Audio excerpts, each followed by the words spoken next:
देखिए हम लोग आज आए हैं संस्कृत व्याकरण के साथ। तो आज हम लोग सब संस्कृत व्याकरण को देखेंगे और उसमें भी संस्कृत व्याकरण जो है उसमें क्या कहते हैं, जो आपका संधि है, जो आपका बोर्ड एग्जाम में तकरीबन 10 नंबर के करीब में पूछा जाती है और इनसे 10 नंबर के आसपास संधि से तो हर साल आती है और इस बार भी आएगा। तो इसलिए हम लोग संधि के बारे में आज डिस्कस करने आए हैं कि ये संधि कैसे मतलब होता है, क्योंकि एक एक बच्चा बिहार बोर्ड का अपना ऐसा होता है कि संस्कृत को देखते ही उन्हें डर लगता है। तो हम जो इतना आसान आज करने आए हैं कि वे डर आप लोगों का मन से बिल्कुल भाग जाए, यानी कि डर कैसे भागेगा उनके बारे में चलिए आज हम लोग देखते हैं कि संधि कितना सुंदर होता है। संस्कृत व्याकरण में संधि को देखते हैं, है ना। तो देखिए यहाँ पे बताया जा रहा है कि संधि यानी संधि क्या होता है। तो सबसे पहले सवाल यही आता है कि संधि होता क्या, यानी कि दो वर्णों का मेल से जो विकार उत्पन्न होता है उसे ही हम लोग संधि कहते हैं। दो वर्ण को अगर अब हम जोड़ेंगे, जैसे कोई भी दो वर्ण, जैसे अगर क में यानी क हलंत में अगर हम अ जोड़ देते हैं तब पूरा क आ जाता है।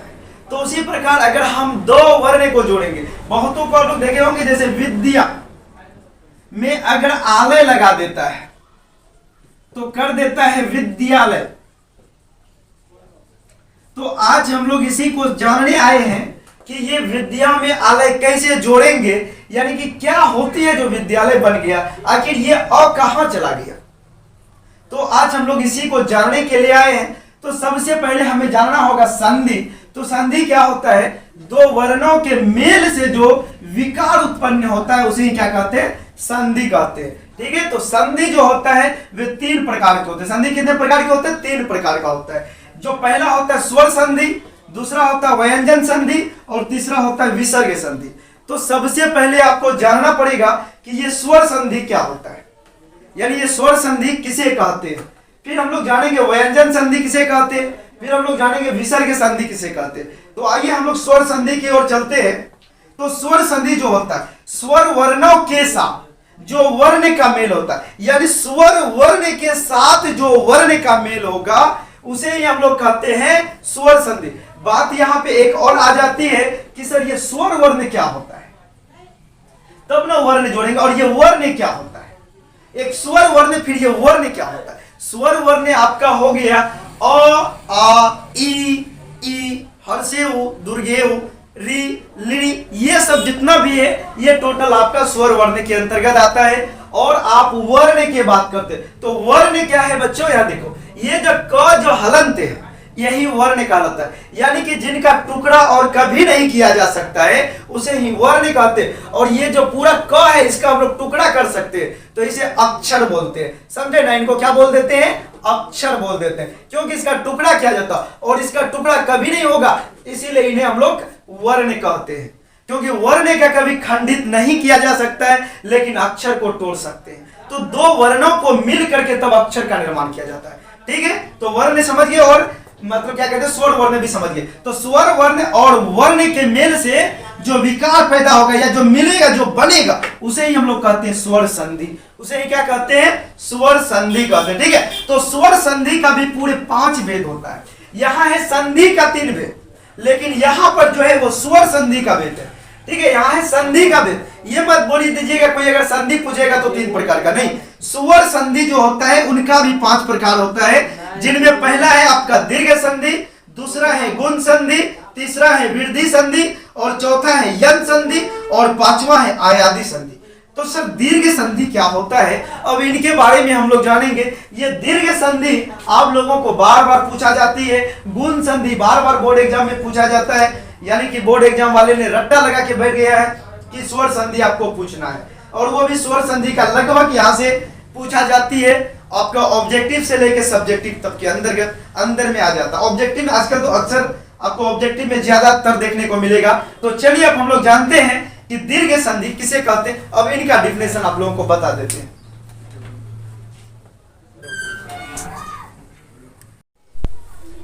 तो देखिए यहाँ पे है दीर्घ संधि, और जैसा कि अभी हम लोग देखे स्वर संधि पूरे 5 प्रकार का था और ये है दीर्घ संधि।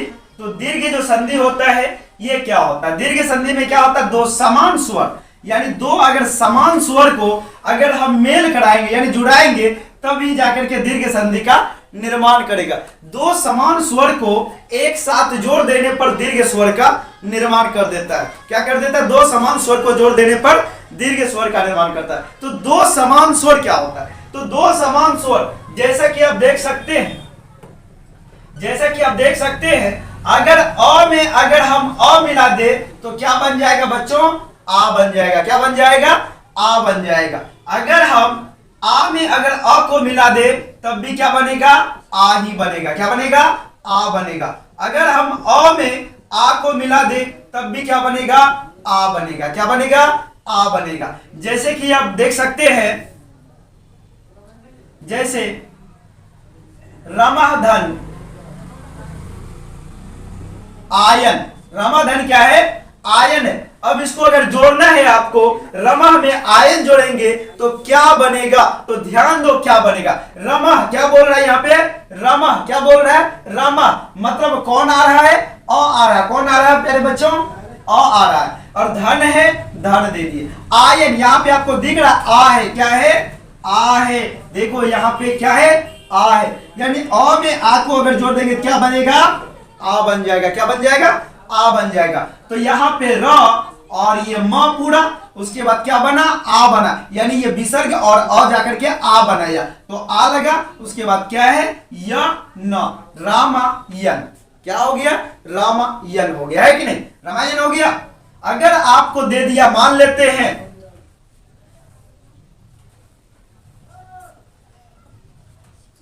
हिमधन आलय,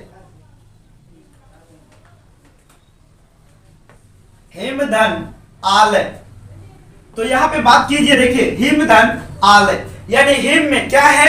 अ है। हिम में क्या है? अ है। क्या है? अ है। और यहाँ पे कौन है? आलय। कौन है?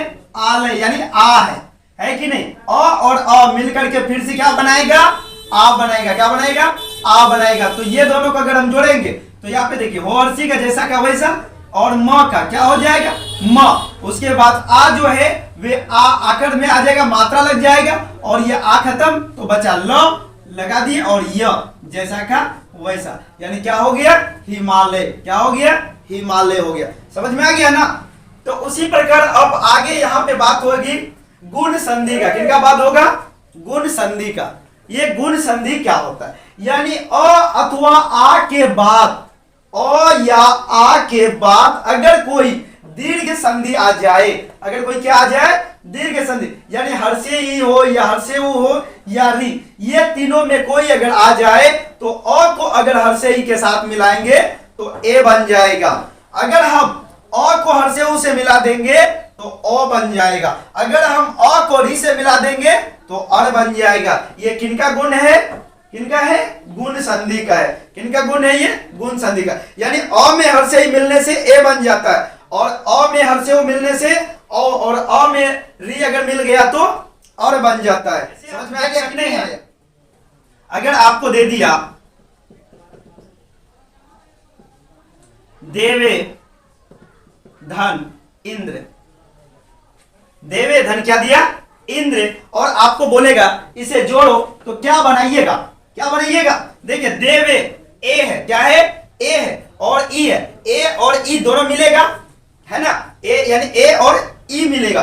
ए और ई, ए आपका आ जाएगा अयादी में। इसको हटा देते हैं, अभी हटा देते हैं इनको। अभी सिंपल में पहले समझिए। हाँ, तो अब यहाँ पे हो गया आपका देव। क्या हो गया? देव धन इंद्र। देव धन इंद्र। देव में क्या है आपका? अ है। क्या है? अ है। और यहाँ पे आपका ई है। अ में अगर ई मिलेगा तो देखो क्या बनेगा?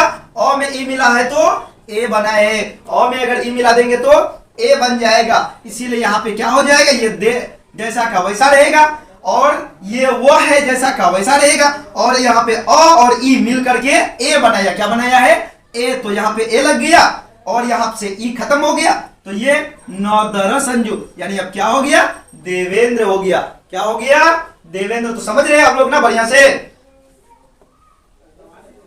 जैसे अगर आपको दूसरा दे दिया गण धन इस, एकदम सिंपल। ये आप लोग बताइए कैसे बनाइएगा? गण है, गण अ और हर्षे अ को हर से ही से मिलाएंगे, फिर से क्या बनेगा बच्चों, ए बनेगा। क्या बनेगा, ए बनेगा। तो देखिए ये मिलता जो है ना प्लस के अगल बगल वाला, कौन मिलता है, प्लस के अगल, एक साइड में ई है एक साइड में अ, तो ये अ और ई मिल करके ए का निर्माण कर दिया। तो ये आपका ग जैसा का वैसा, और ये न में ए लग जाएगा और ई भागेगा, बचेगा स, गणेश। समझ गए ना। तो इसी तरह होता है। अब अगला चलिए, अब अगला हम लोग दिखाते हैं। तो देखिए वृद्धि संधि, कौन है, वृद्धि संधि। तो वृद्धि संधि क्या होता है, अ या आ के आगे, अ या आ के आगे ए रहे या ऐ रहे, अगर ये दोनों रह गया किनके आगे, अ या आ के आगे में अगर ए या ऐ रह गया तो दोनों मिलकर के चाहे तो ए बनेगा या अ बनेगा या औ। अगर ये भी आ गया तो सब यानी कि फेल होकर के लास्ट में केवल अ बन जाएगा। कौन बन जाएगा, अ बन जाएगा। समझ में आ गया ना। यानी अ या आ के आगे में अगर ए ऐ रहेगा तो मिलकर के ऐ बनाएगा। जब ऐ या अ या औ आ जाएगा तब क्या बन जाएगा, अ बन जाएगा। तब क्या बन जाएगा, अ बन जाएगा। जैसे आप देख सकते हैं,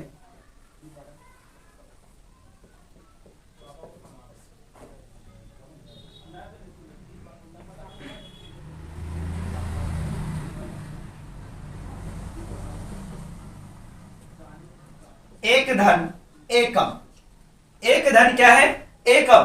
तो यहां पे आगे में देखिए कोई भी वर्ण का आगे में ए है कि नहीं, और यहां पे कौन है, ए है। यानी एक को पढ़ेंगे एक तो अ आ रहा है, अ में ए जोड़ेंगे तो क्या बनेगा, ए का क्या हो जाएगा, अ हो जाएगा। क्या हो जाएगा, अ हो जाएगा। यानी कि अ और ए मिलेगा तो अ हो जाएगा। क्या हो जाएगा, अ हो जाएगा। तो उसी प्रकार या नहीं तो आपका ए हो जाएगा। तो इसीलिए यहाँ पे हो जाएगा ए, उसके बाद क है तो उसके बाद फिर आपका ए, ये भागेगा तो ये क मिलेगा। तो यहाँ पे और ए को ए का म, एक का कम, यानी एक केम हो जाएगा। ठीक है। अगर उसी प्रकार अगर आपको दूसरा दे दिया, मान लेते हैं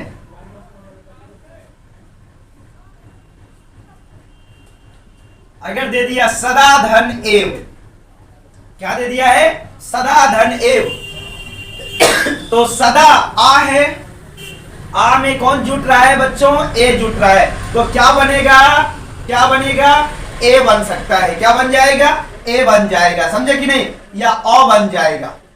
ठीक है। तो उसी प्रकार यहां पे आपको दे देना है स, उसके बाद ये आ और ए तो भाग गया, यहां पे तो द है, आ और ए भागा तो क्या आया, एकार को लेके आया। उसके बाद वो जैसा का वैसा क्या बन गया, ये सदैव बन गया। क्या बन गया, सदैव बन गया। तो और आगे भी देख सकते हैं, और एक एग्जांपल देख लीजिए।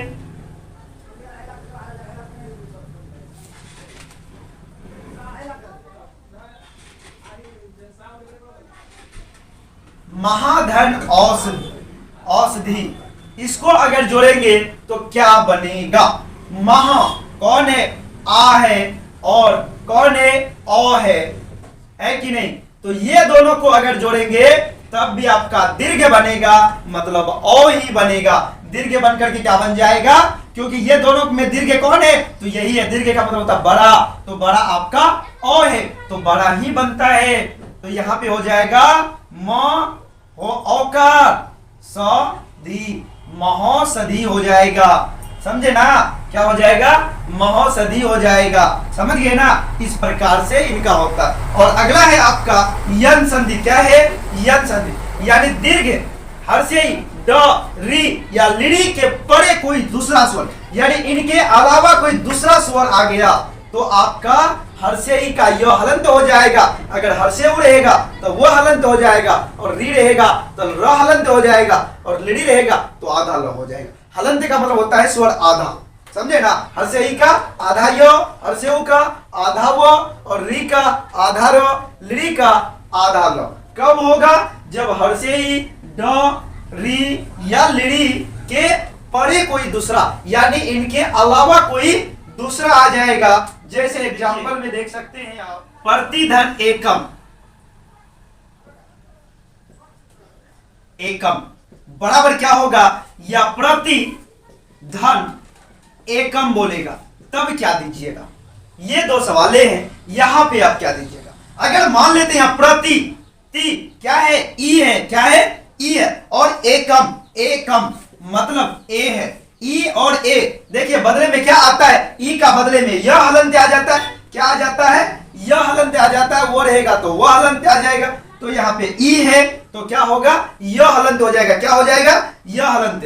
तो आपका पौड़ा संजू जैसा का वैसा, और ये ई भाग करके यह आ जाएगा आधा। ये त है तो ये त पूरा और यह आ जाएगा।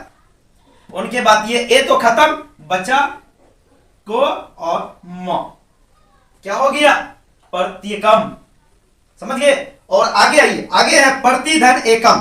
तो यहां भी देखिए पड़ा, और यहां भी आपका ती ई और ए भागेगा तो आधा यानी कि तय संजू हो जाएगा प्रत्यय। उसके बाद आपका कम, प्रत्येकम, यानी कि दोनों का आपका सेम आ जाता है। क्या आ जाता है, दोनों का सेम आ जाता है। अब अगला ये अगला है आपका आयादी संधि। क्या है, आयादी संधि, यानी ए ऐ और ओ के आगे, यानी इसके आगे में यदि कोई दूसरा स्वर वर्ण ए अगर आ जाएगा तो आपका आय बन जाएगा। अगर आपके साथ ए आया तो आय बनेगा, अगर ओ आया तो औ बनेगा, अगर ओ आ गया तो आओ बन जाएगा।